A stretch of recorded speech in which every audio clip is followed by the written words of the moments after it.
ਅੱਜ ਇਸ ਵੇਲੇ ਗੁਰਪ੍ਰੀਤ ਸਿੰਘ ਵੀ ਕਹਿੰਦੇ ਨੇ ਕਿ ਆਓ ਜ਼ਰਾ ਪਿੱਛੇ ਚੱਲਦੇ ਆ ਬਾਜ਼ਾਰ ਤੱਕ, ਲੰਗਰ ਹਾਲ ਤੱਕ ਚੱਲਦੇ ਆ, ਕਿਉਂਕਿ ਪਿੱਛੇ ਲੰਗਰ ਹਾਲ ਦੇ ਨਾਲ ਨਾਲ ਪੂਰਾ ਇੱਕ ਬਾਜ਼ਾਰ ਲੋਕਾਂ ਦਾ ਹੈ ਜਿੱਥੇ ਲੋਕ ਲੰਗਰ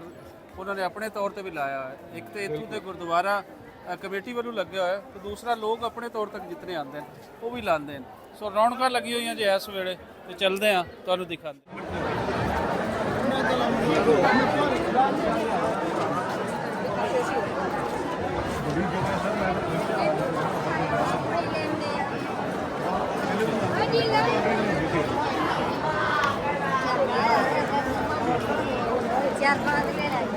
नहीं ये तो लंगर हाल नहीं, उत्ते भी स्टॉल लगे हुए हैं। आप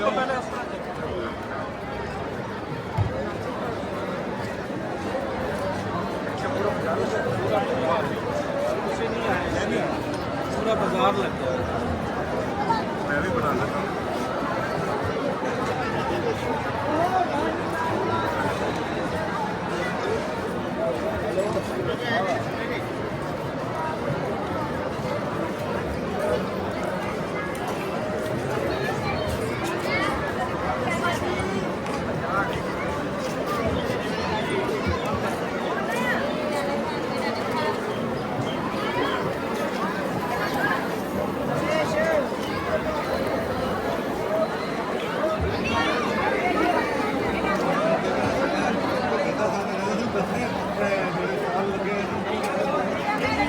बाजार लग चुके हैं इस वेले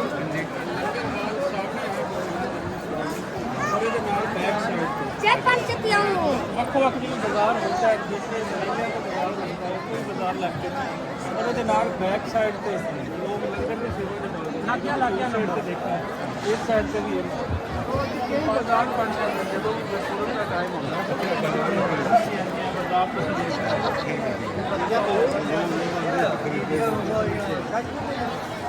ਲੋਕਾਂ ਨੂੰ ਫਿਰ ਇਹ ਹੁੰਦਾ ਹੈ ਕਿ ਤੁਸੀਂ ਗਏ ਹੋ ਉੱਥੇ ਤੇ ਉੱਥੋਂ ਗੁਰਦੁਆਰਾ ਸਾਹਿਬ ਦੀ ਲੋਕ ਇੱਥੇ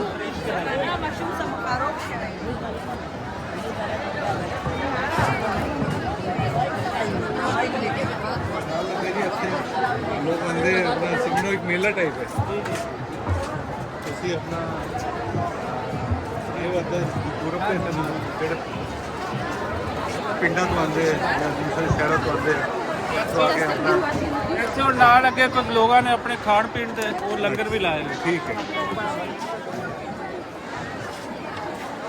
ਆਓ ਸਾਹਮਣੇ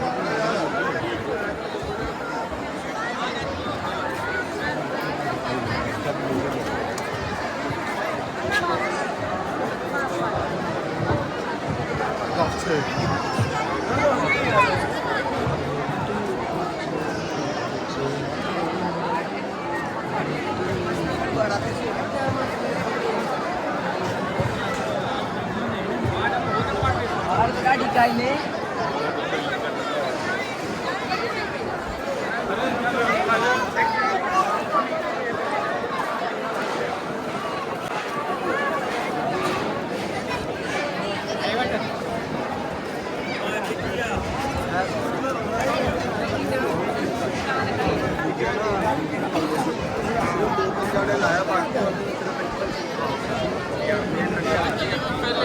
ਬਾਜ਼ਾਰ ਲੱਗੇ ਹੁੰਦਾ ਸੀ ਹਾਂਜੀ ਉਹ ਸਾਨੂੰ ਉਸ ਤਰ੍ਹਾਂ ਨਹੀਂ ਨਜ਼ਰ ਹੈ ਪਹਿਲੇ ਬਹੁਤ ਜ਼ਿਆਦਾ ਹੁੰਦਾ ਸੀ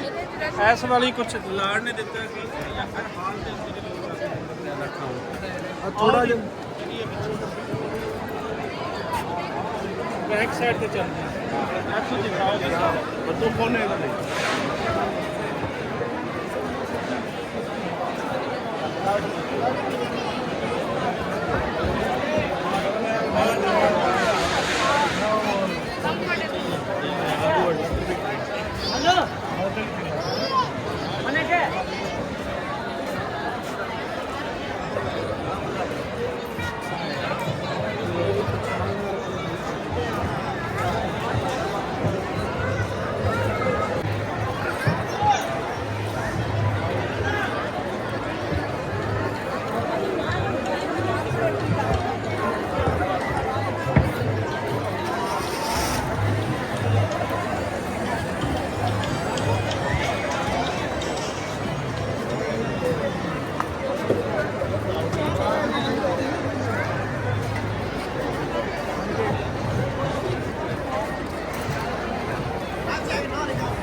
अच्छा अच्छा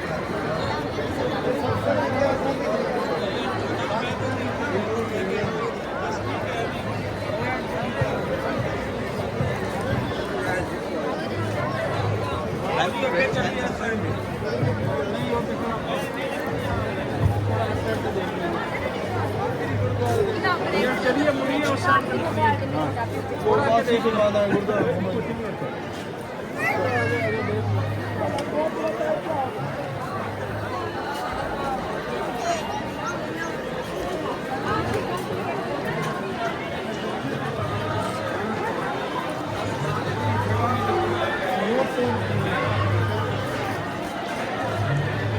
ਇੱਥੇ ਬਿਲਕੁਲ ਪਿੱਛੇ ਜਿਹੜਾ ਬਾਜ਼ਾਰ ਹੈ ਇਹ ਟੋਟਲੀ ਲੰਗਰ ਦੀ ਸੇਵਾ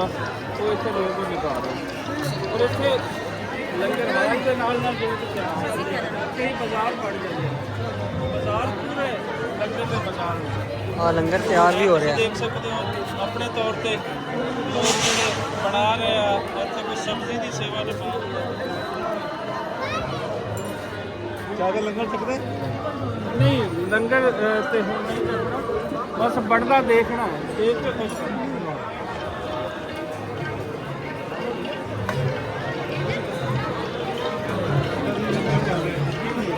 ਆਪ ਕਿਤੇ ਦੇ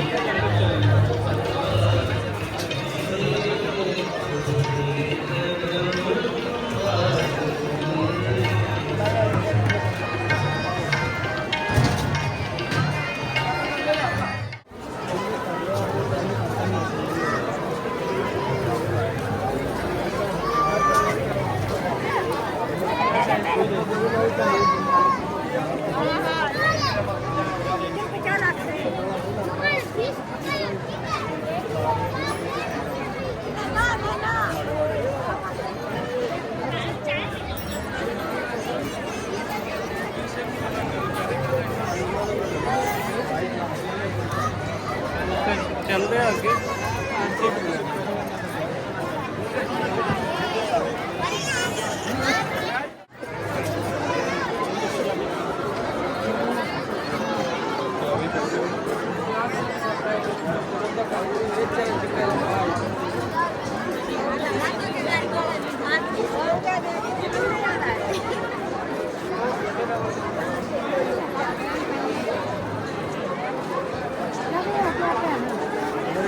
Oye,